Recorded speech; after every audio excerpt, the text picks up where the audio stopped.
بيكم في حلقة جديدة Q&A.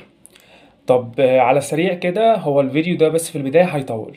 في سؤال جالي بيقول لي هبتدي ازاي؟ تعليق على السؤال دوت على فيديو ازاي ابقى اكون كول سينر ايجنت، ازاي اكون موظف خدمة عملاء. هبتدي ازاي؟ انا هقول لك انا بدأت ازاي، وهقول لك بعض تجارب الناس التانية. تمام؟ تعالي بس نبتدي في البداية بالخطوط العريضة. طب انا هطور الانجليش ازاي؟ بكل بساطة، انا اول لازم اعمل انجلش اسسمنت، لازم اعرف مستواي واقف فين. برغم ان انا عرفت مستواي واقف فين سواء بي 1 ولا بي 1 هاير، هنا هبتدي ان انا اعمل بلان. كويس، حلو. طب انا هعمل انجلش اسسمنت ازاي؟ في حاجتين. الحاجه الاولانيه بندخل على برنامج اسمه البريتش كونسل على الجوجل بلاي. ده عباره عن هو انجلش اسسمنت، بيشوف مستوى الاكاديميك عامل ازاي. تمام، تكتب بس بريتش كونسل. الحاجه التانيه لازم ندخل انترفيو. طب انا هدخل انترفيو ازاي؟ انا ما اعرفش HR. اي جروب على الفيسبوك اكتب كاستمر كير، هتلاقي جروبات كتير جدا. ادخل على اي رقم HR فيهم، او ادخل اعمل بوست انا مهتم ان انا اقدم موظف خدمه عملاء. الفيدباك اللي انت هتاخده هتشتغل عليه. ادي كده اول خطوه، هنعمل انجلش اسسمنت او نعرف بالظبط احنا واقفين فين. الخطوه الثانيه ان احنا لازم ننمي مهاره الاستماع. طب انا بسمع انجليزي كتير، انا بسمع اغاني، انا بسمع مش عارف ايه كده افلام. بص، بكل بساطه كلنا بنسمع. حلو. طب انا محتاج حاجه واحده، هل انت بتسمع وبتشوف الكلام اللي بيتقال ولا لا؟ هو الاستماع حلو، الاستماع مهم جدا، اهم مهاره. تعال نقسم المهارات لاتنين، انبوت واوتبوت.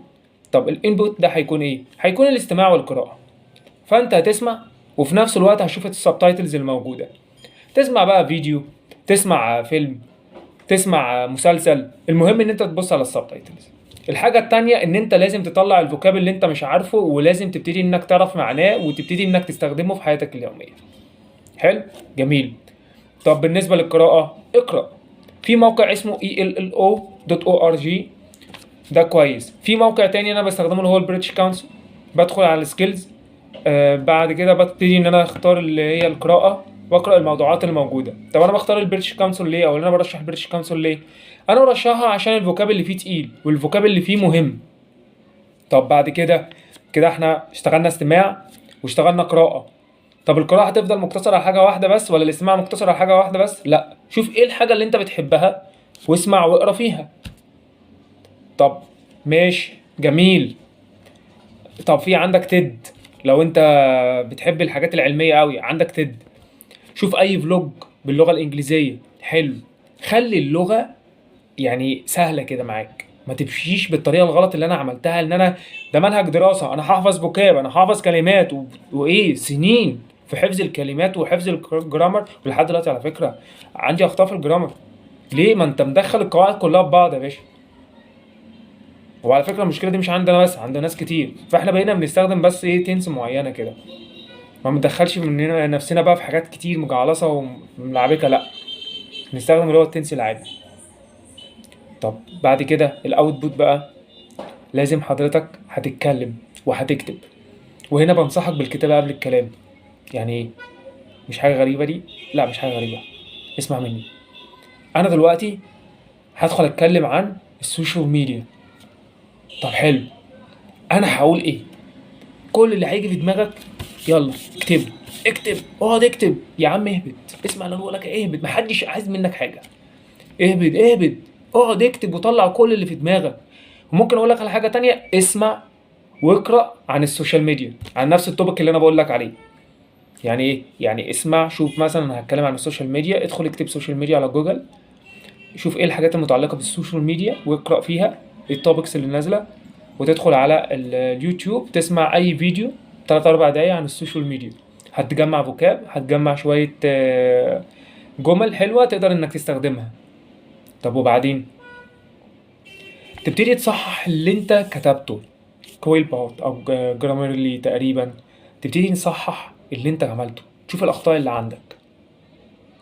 طب انت كده بتشتغل على الجرامر، طبعا، وبتصحح كلمات وبتصحح السبيلنج بتاع الكلمات اللي انت كتبتها. طب وبعد كده، بعد كده بقى انت تدخل تتكلم. طب انا مش لاقي حد اتكلم معاه. مش لاقي، عندك والله شات GPT ممكن تتكلم معاه. بلاش تتكلم مع شات جي بي تي لو انت مش عايز شات جي بي تي. ممكن في ابلكيشن زي كلاب هاوس او هالو، ممكن تدخل تتكلم مع اي حد. انا استخدمت كلاب هاوس كان كويس، بس اغلب الغرف الناس الموجوده كانوا هنود. في ابلكيشن تاني اسمه ديسكورد، يعني كتير من زمايلي بيرشحوه، انا استخدمته مره وما حبيتهوش بصراحه. تمام. اقول لك على حاجه تانية، انت ممكن تفتح فويس نوت وتقعد تتكلم وتقعد ايه ده، ايه التلوث السمعي اللي انا سامعه ده؟ حلو، يعني بدات ودانك تتعود ان انت عندك اخطاء. طب ما تيجي تحاول انك تحسنها. انت قلت الكلمه دي، يعني مثلا قلت مثلا كلمه probably ولا probably، الكلمات اللي هي فيها البي والتي اتش ساوند والاي ان جي والاي دي اندنج والحاجات دي كلها، اللي احنا بننطقها بطريقه اي كلام. نبتدي كل كلمه نبحث عنها على اليوتيوب، نشوف مقطع صغير الكلمه بتتنطق ازاي، ونحاول ان احنا نتدرب عليه. طب جميل، وهنعمل ايه تاني؟ تروح تعمل انترفيو تاني وتالت ورابع وعاشر، وكل مره تتعلم من الفيدباك وما تبنيش توقعات.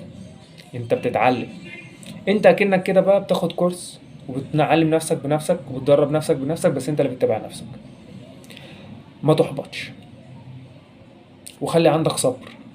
الاحباط نتيجة توقعات. تمام. الصبر هو اللي هيوصل. طب الكلام ده عن تجربتي انا؟ لا، عن تجارب ناس كتير.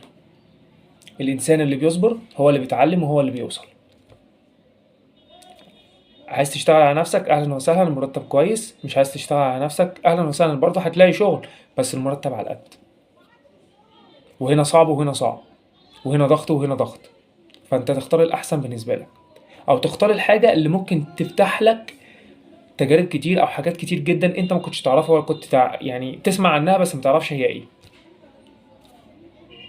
وبنصحك انك تسمع او تتفرج على الفيديوز بتاعت ياسمين خالد، يعني قراءتها حلوه. هو انا بادئ على التيك توك من قبليها، انا بادئ من 2021، يعني انا بقالي حاليا داخل في 3 سنين. وهي ما شاء الله بدأت بقالها سنة، بس هي قدرت انها تعمل تأثير قوي جدا لان طريقتها حلوة وسهلة. فانا بنصحك انك تسمعها وتتعلم منها. بس هو ده اللي عندي، لو انت حابب انك تبتدي ازاي. وبالتوفيق والسداد، وهكون مرحب جدا بأي سؤال تاني. سلام.